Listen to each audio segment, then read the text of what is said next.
Estoy segura que muchos de ustedes han escuchado la serie The Last of Us o seguramente se la vieron. Y como sabrán, en esta serie se presenta la imagen súper aterradora de que las personas que están infectadas están conectadas por medio de una red fúngica subterránea, donde básicamente si pisaban un parche de hongo en un extremo de la ciudad, esta red alertaba a una horda a kilómetros de distancia. Y por más de que la serie sea ficción, hay que tener presente que esa mente de colmena está inspirada en un fenómeno biológico real y fascinante que es la Wood Wide Web. Bajo el suelo que estamos pisando en este preciso momento existe una infraestructura oculta que funciona como el verdadero sistema circulatorio del planeta. Se trata de la red micorrízica, una asociación simbiótica entre hongos del suelo y las raíces de las plantas que coloniza a más del 80% de las especies vegetales de la Tierra. Esta red forma metros y metros de hilos microscópicos llamados hifas que permite que los árboles se comuniquen entre sí, que intercambien nutrientes como fósforo y nitrógeno e incluso que se transfieran carbono para asegurar la supervivencia de los más jóvenes. Hoy en Entre Tubos vamos a desglosar cómo este sistema no solo sirve para que los árboles se cuiden entre sí, sino que también es una pieza clave en nuestra lucha contra el cambio climático, ya que estos hongos absorben aproximadamente 13.000 millones de toneladas de dióxido de carbono al año. Hola a todos y a todas, bienvenidos a un nuevo episodio de Entre Tubos Podcast. El día de hoy vamos a hablar de un tema que a mí me vuela la cabeza y que me parece absurdamente increíble y que desde que lo entendí yo no puedo ir a un lugar donde yo me encuentre rodeada de árboles e ignorar esta idea. El día de hoy les voy a hablar de la Red Mundial de Micorrizas, que es básicamente una red subterránea de hongos, ¿verdad? Que estos hongos están asociados a las plantas y a los árboles que básicamente están en nuestro planeta. Entonces, no sé si hace poco ustedes vieron de pronto en redes sociales que salió como una noticia donde contaban que se había logrado mapear esta red de hongos subterránea como a nivel mundial. Entonces, el día de hoy quiero contarles qué carajos es esto, cómo funciona, por qué es tan importante, cómo se está relacionando con el cambio climático, cómo fue que se logró mapear esta red a nivel mundial y otros detalles interesantes sobre este sistema que literalmente es un gran sistema que yo creo que también lo más bonito y lo más increíble de poder entender estas cosas de la naturaleza es que nos demuestra cómo todo en la naturaleza está tan bien estructurado y cómo la misma naturaleza es de alguna forma muy sabia para poder crear estos sistemas en pro de las mismas necesidades del ecosistema. Entonces es como una gran muestra de ingeniería natural y creo que también esto refleja un poco cómo nosotros los humanos y cómo desde nuestras diferentes áreas en las que nos desempeñamos y en las que de pronto estructuramos nuestras vidas, nuestros sistemas, como que igual se basan en la ciencia. Y siento que también esta es una gran muestra de cómo la naturaleza nos enseña lo importante que es trabajar en equipo, ¿sí? La colectividad, como que pensemos desde lo más simple, o sea, tenemos como que una célula es la unidad más básica de vida, ¿verdad?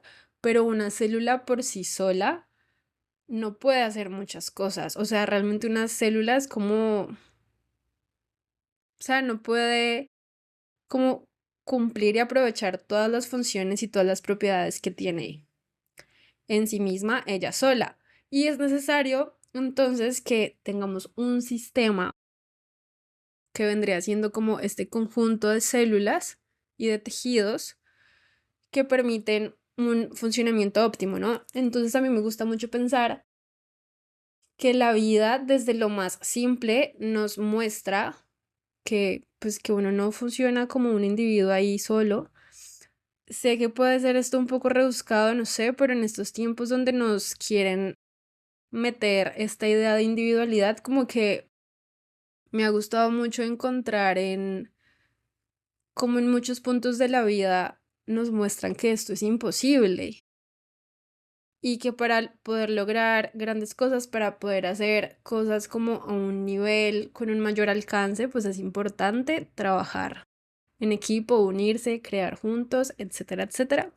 Con esta pequeña reflexión me introduzco a este tema, pero entonces para empezar, antes de adentrarnos como más en este concepto y en esta idea de esta red subterránea, pues hay que entender un par de conceptos, ¿sí? Vamos a empezar hablando del concepto de micorriza. Ya se los había mencionado. Si nos vamos netamente a la micología, que es el área de estudio de los hongos, entendemos la micorriza como una asociación simbiótica, ¿sí? Una asociación simbiótica quiere decir que es una relación donde todos los participantes involucrados se van a beneficiar. Entonces, bueno, el término micorriza proviene de palabras griegas, que hablaríamos de la palabra griega mikes, que significa hongo, y de la palabra griega rhiza, que significa raíz. Y desde la micología entonces se define como un órgano quimérico que está formado por la unión de hongos del suelo y las raíces de las plantas.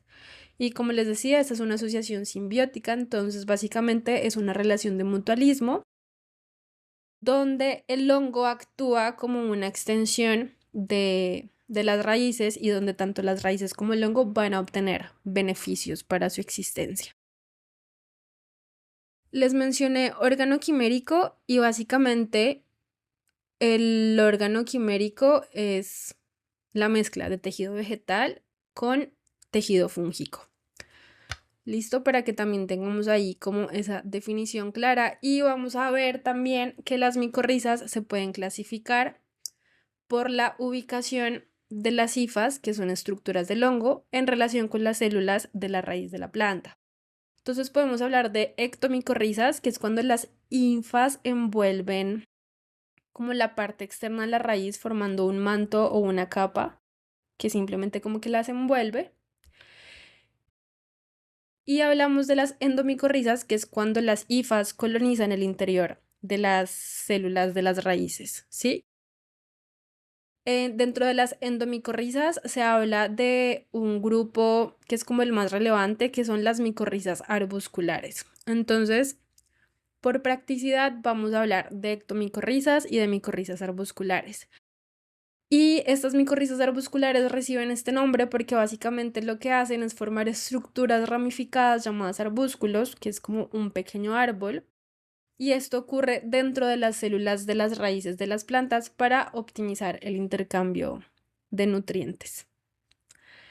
A mí me parece demasiado increíble. Justo hace poco también estaba leyendo un libro que se los quiero recomendar, que se llama Una breve historia de casi todo, de Bill Bryson.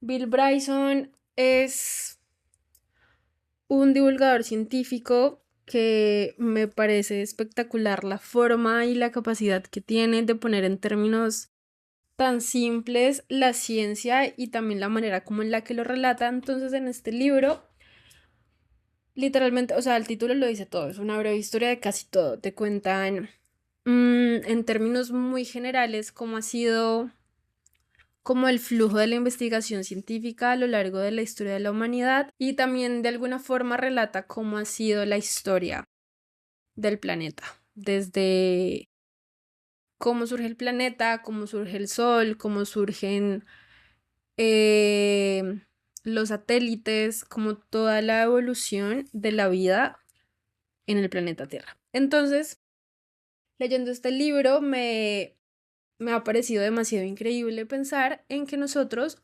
somos básicamente una especie que lleva muy poco tiempo en la Tierra. Si nos ponemos a pensar en comparación con las plantas, con los microorganismos, la brevedad de la vida humana es increíble y a pesar de esto nosotros nos hemos sentido con el derecho de hacer lo que se nos ha dado la regalada gana con nuestro querido planeta y con especies que llevan aquí muchísimo tiempo y que básicamente este mundo les pertenece más a estas especies que a nosotros.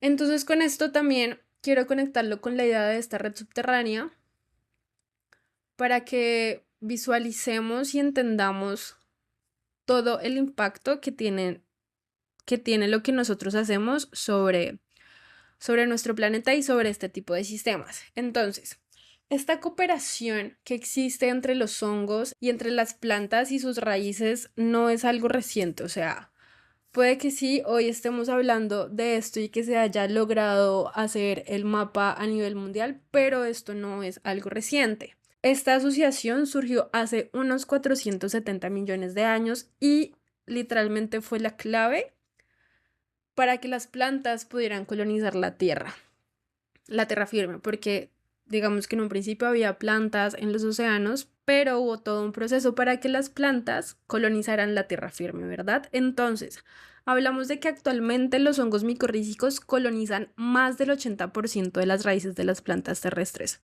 O sea, es un sistema muy bien estructurado y que lo que este sistema pretende es poder facilitarle la vida a las plantas y asimismo a los hongos en cuestión de obtener sus nutrientes y que puedan sobrevivir en los ecosistemas. Entonces, básicamente, desde la micología se entiende o se destaca que en la red micelial el hongo crea una extensa red de hifas en el suelo que va a conectar a diferentes individuos, entendamos individuos en este caso como plantas, árboles, que no importa que sean de diferentes especies. Y esto lo que va a hacer es permitir un flujo horizontal de nutrientes, agua y carbono. En los términos más simples, esto es lo que esta red busca, permitir el flujo de nutrientes, agua y carbono. Y es demasiado loco e increíble porque en un solo gramo de suelo forestal se pueden encontrar metros de estas hifas microscópicas. También antes de seguir es importante que recordemos el proceso de fotosíntesis, ¿sí? ¿Qué es el proceso de fotosíntesis? Es el proceso químico por el cual las plantas, y no solo las plantas, también las algas y algunas bacterias, transforman la luz del sol, el agua y el dióxido de carbono en azúcares para su alimento, en energía básicamente, y también de este proceso obtenemos oxígeno, ¿cierto? Entonces, bueno,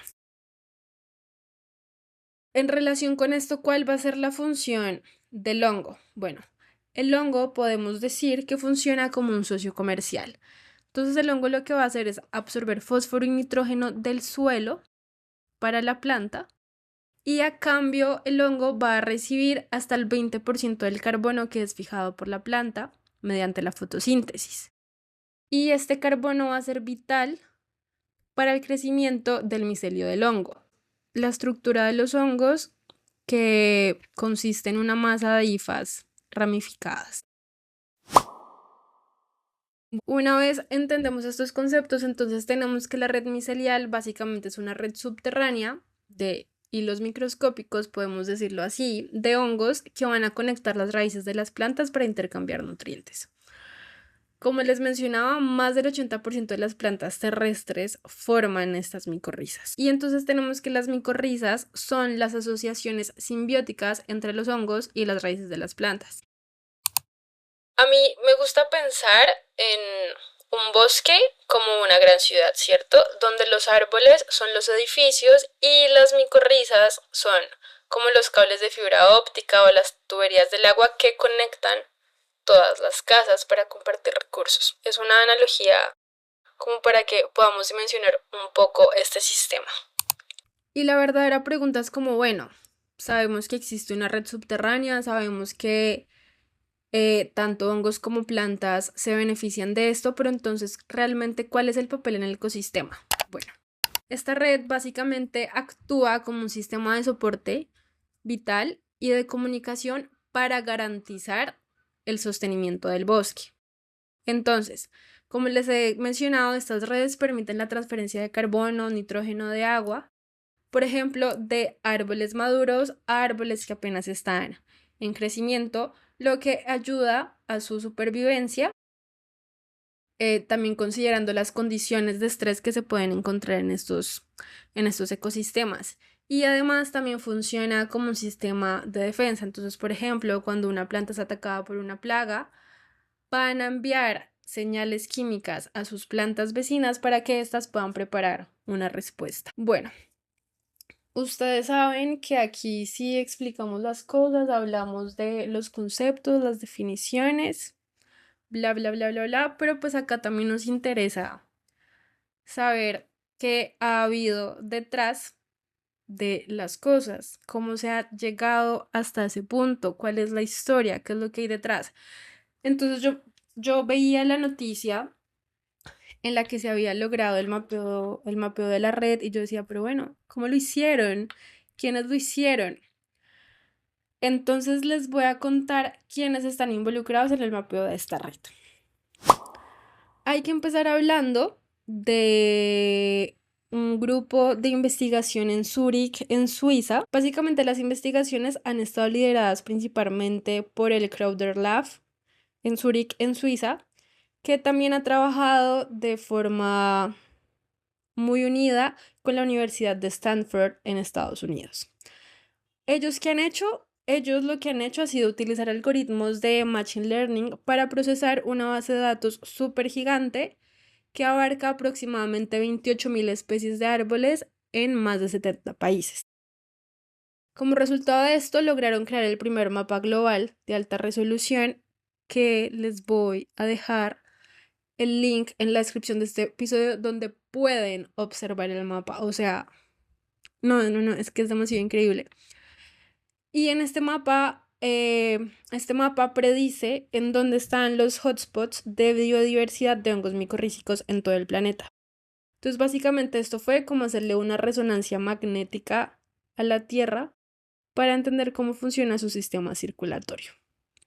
Y también es importante saber qué es lo que ha hecho el consorcio SPOON, que SPOON significa Society for the Protection of Underground Networks, donde esto no es solo una institución aislada, sino que es un consorcio internacional que actúa como una red de redes. Entonces, este consorcio incluye investigadores de diferentes entidades de diferentes países, donde se han analizado más de 2.800 millones de secuencias de ADN fúngico extraídas de 25.000 muestras de suelo en 130 países.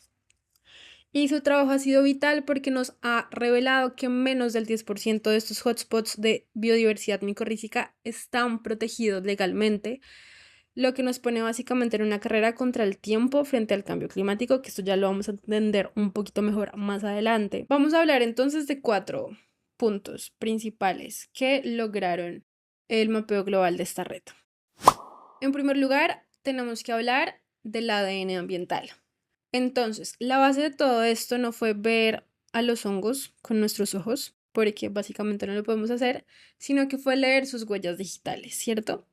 Entonces, lo que hicieron los científicos fue utilizar ADN ambiental, que básicamente lo que hicieron fue poder extraer todo el material genético directamente de las muestras de suelo.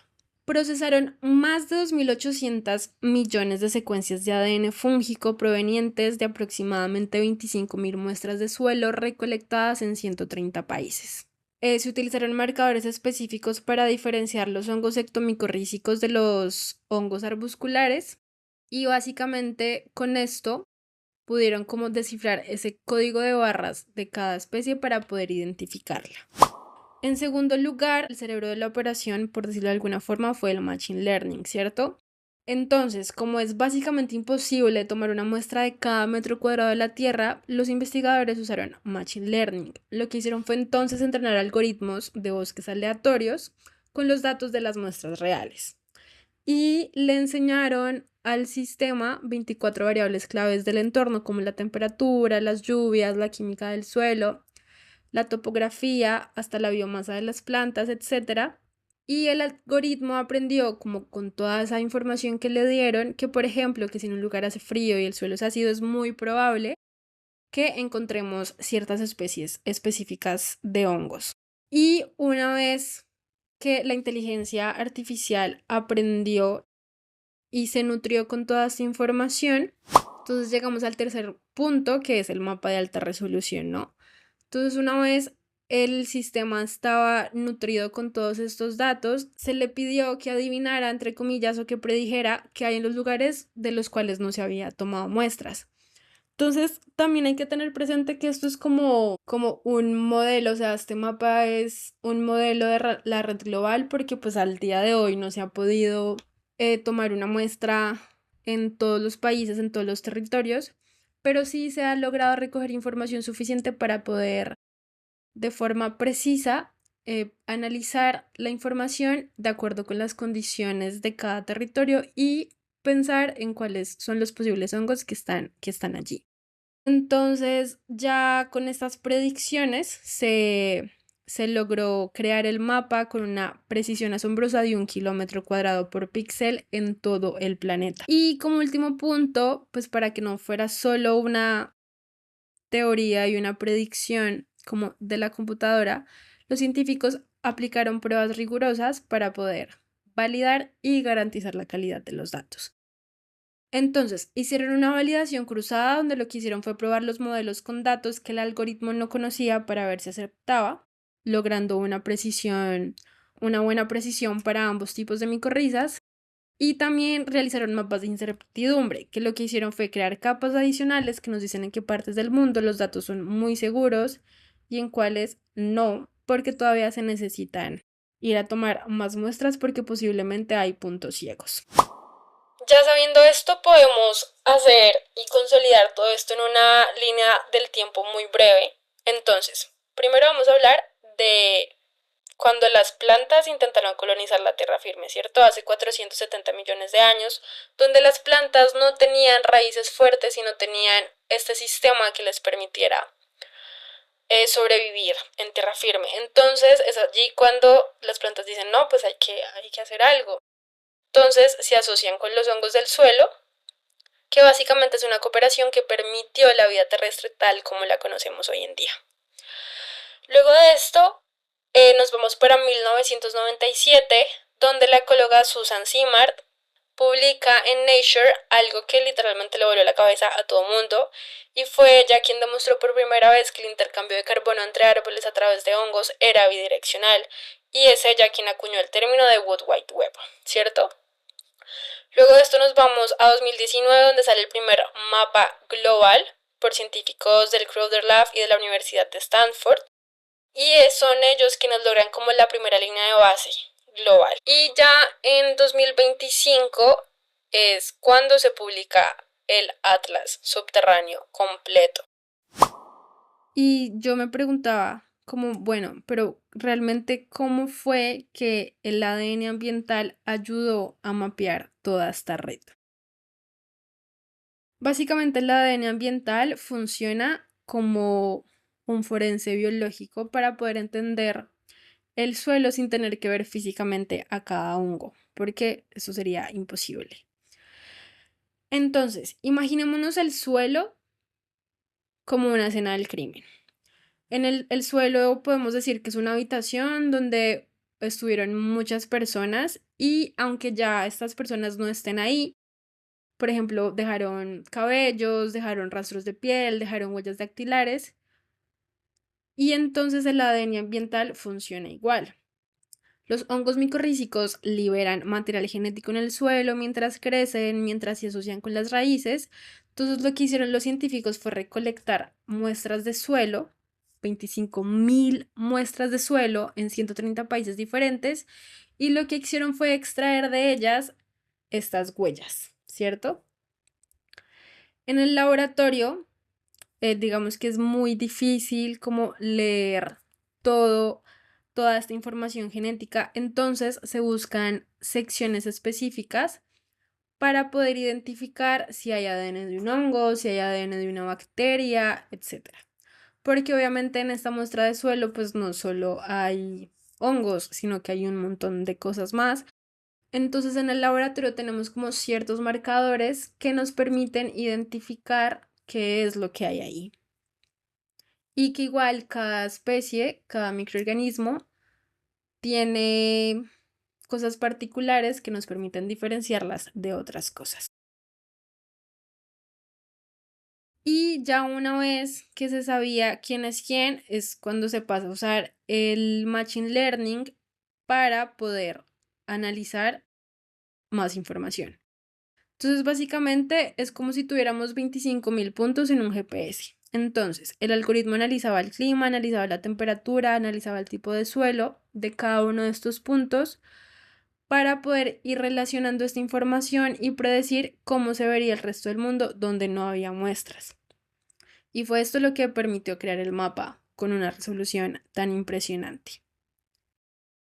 Y también surge la pregunta como, bueno, pero ¿por qué ADN ambiental y por qué no fijarnos directamente en los árboles? Entonces, antes los científicos sí usaban los árboles como una guía para saber qué hongos había debajo. Por ejemplo, si veías un pino, asumías que había cierto tipo de hongos, pero con el tiempo se dieron cuenta que la diversidad de plantas no siempre reflejaba la diversidad de los hongos. Por ejemplo, en el Cerrado brasileño o los bosques boreales hay una explosión de biodiversidad subterránea que no se nota si solo evalúan las plantas y los árboles que están en la superficie. Entonces, en resumen, gracias a que logramos leer como estas instrucciones químicas que los hongos dejan en la tierra, es que hoy podemos ver este sistema circulatorio completo y entender que el 59% de la biodiversidad de la tierra vive bajo nuestros pies. Una vez entendido esto, ¿cuál es el papel del carbono en los árboles, en los hongos y en el ecosistema? Les he dicho que las plantas fijan el carbono de la atmósfera y este está involucrado en el proceso de fotosíntesis. Les he contado que hay un intercambio bidireccional de carbono entre hongos y plantas, pero ¿qué es todo esto con el carbono? O sea, ¿por qué el carbono es tan importante? Entonces, el carbono básicamente es el combustible y la moneda de cambio fundamental que mantiene viva la red. Su papel es tan crítico que define desde la supervivencia individual de un árbol hasta el equilibrio climático del planeta entero. Entonces, entendamos cuál es el papel del carbono en cada nivel del sistema. Empecemos por los árboles. Como les decía, los árboles son los productores primarios de este sistema, ¿cierto? Entonces, a través de la fotosíntesis van a capturar el dióxido de carbono de la atmósfera y lo van a transformar en carbohidratos o en azúcares que van a servirle como energía. Entonces, en la red, los árboles transfieren hasta el 20% del carbono que fijan a los hongos micorrízicos y este carbono es el que proporciona la energía necesaria para mantener la infraestructura subterránea. Y, por ejemplo, los árboles madre, por decirlo de alguna forma, utilizan la red para transferir carbono a las plántulas más jóvenes, ayudándoles a sobrevivir en condiciones de sombra o en condiciones de estrés. El carbono en los hongos básicamente es la recompensa por su trabajo como mineros de nutrientes. Entonces, los hongos proporcionan otros nutrientes y otros recursos a las plantas, como por ejemplo fósforo, nitrógeno, agua, y a cambio de esto, la planta les entrega carbono.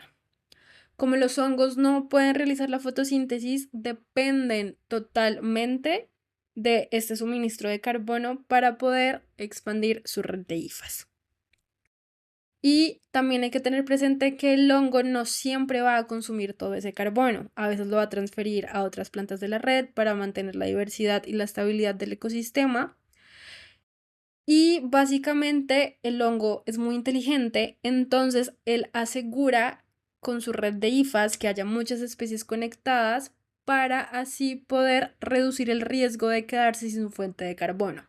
Porque entonces, si el hongo conecta 3 árboles, por ejemplo, pues el hongo va a garantizar 3 fuentes de carbono. Y así es como se consolida esta simbiosis. Y en el ecosistema hay que entender que a nivel global esta red funciona o actúa como uno de los reservorios de carbono más importantes de la Tierra. que allá vamos a entender cómo se relaciona con el cambio climático. Para entender esto hay que volver a la clasificación de las micorrizas. Entonces recordemos que tenemos las ectomicorrizas y las micorrizas arbusculares. Entonces, el tipo de micorriza va a determinar cuánto carbono se queda en el suelo. Las ectomicorrizas, que son más comunes en climas fríos, almacenan grandes cantidades de carbono y lo liberan lentamente, lo que ayuda a mitigar el calentamiento global, ¿verdad? Por el contrario, las micorrizas arbusculares tienen un ciclo de carbono muchísimo más rápido y liberan el dióxido de carbono de forma más rápida a la atmósfera. Y la capacidad de la red para mover este carbono entre diferentes árboles y árboles en diferentes condiciones permite entonces que los bosques puedan recuperarse, por ejemplo, de plagas más fácil o de sequías, manteniendo la integridad del ecosistema frente a amenazas externas. Entonces, en conclusión, podemos decir que básicamente el carbono es el flujo vital que permite que el bosque pase de ser una simple colección de plantas individuales compitiendo entre sí por sus nutrientes a realmente ser una cooperativa masiva y autosuficiente. Y entonces, bueno, pero ¿qué está pasando con el cambio climático? Hay que entender que el cambio climático no es algo que simplemente afecta al clima, como que el cambio climático es una problemática con muchísimas aristas y con muchísimas perspectivas desde las cuales tiene que ser abordado, y hay que entender que el cambio climático también está afectando el suelo. Entonces vamos a entender por qué. El efecto más preocupante es el cambio en la composición de los tipos de micorrizas que están dominando la red. Entonces, como les decía, las ectomicorrizas guardan el carbono y lo liberan de forma más lenta. Básicamente funcionan como un gran congelador biológico que ayuda a frenar el calentamiento global, porque en el calentamiento global tenemos un aumento de las emisiones de dióxido de carbono, pero entonces las ectomicorrizas nos van a ayudar a contenerlo en el suelo. Sin embargo, a medida que la Tierra se calienta, los ecosistemas de latitudes altas, donde generalmente encontramos micorrizas, están haciendo una transición hacia las micorrizas arbusculares. Entonces es todo un tema, porque claro, por la actividad humana estamos aumentando las emisiones de dióxido de carbono. Afortunadamente tenemos micorrizas, tenemos ectomicorrizas que la contienen, pero al mismo tiempo la temperatura global está aumentando y esto lleva a que tengamos menos ectomicorrizas y tengamos más micorrizas arbusculares, que lo que van a hacer es aumentar las emisiones de dióxido de carbono. Y el sistema de soporte social del bosque se debilita, dejando a las plantas más aisladas y más vulnerables. Los hongos micorrízicos absorben aproximadamente 13.000 millones de toneladas de dióxido de carbono al año de sus plantas hospederas. Esto equivale al 36% de las emisiones globales por combustibles fósiles. Cuando el cambio climático empieza a alterar estas redes, no solo perdemos la diversidad, sino que también perdemos una gran herramienta para capturar el carbono. Y la disrupción de estas redes básicamente lo que hace es acelerar directamente el calentamiento global, porque el carbono que debería estar bajo tierra termina en la atmósfera. Digamos que también hay que resaltar de esta red su resiliencia, y es que la red también intenta defenderse. Entonces, en condiciones de estrés hídrico, por ejemplo, si hablamos de sequías provocadas por el cambio climático, los árboles más viejos van a usar esta red para transferir agua a las plántulas con raíces poco profundas para asegurar su supervivencia. También, lo que les mencionaba, pueden enviarse señales de alerta. El cambio climático también puede estar relacionado con plagas, y la red funciona como un chat donde cuando un árbol es atacado envía señales bioquímicas para que las otras plantas se puedan defender y puedan estar preparadas. Otro punto importante que se logró gracias al mapeo global es que se han identificado puntos críticos de biodiversidad micorrízica, y en relación con el cambio climático y como con los puntos en los que se debe centrar la atención y en los que se debe centrar la acción, el mapeo global mostró que más del 90% de los puntos críticos de biodiversidad micorrízica están totalmente desprotegidos legalmente. Y esto es crítico porque el cambio climático, sumado a la agricultura intensiva, al monocultivo, a la deforestación, está destruyendo estas redes antes de que siquiera las podamos entender por completo. Entonces, no solo estamos modificando la red resultado del aumento de la temperatura y resultado del calentamiento global, sino que esas mismas prácticas que favorecen y conducen al cambio climático afectan directamente la red. Durante siglos, nuestra mirada se detuvo en la superficie, en lo que podíamos ver y medir a simple vista, pero hoy la ciencia nos revela que el verdadero motor del planeta es invisible al ojo humano. Bajo tus pies, en este mismo instante, existe un sistema circulatorio planetario que absorbe anualmente 13.000 millones de toneladas de dióxido de carbono, lo que equivale aproximadamente al 36% de las emisiones globales por combustibles fósiles. Estos hongos no son simples pasajeros, son ingenieros de ecosistemas que han sostenido la vida terrestre desde hace 470 millones de años. Sin embargo, aquí viene la reflexión necesaria.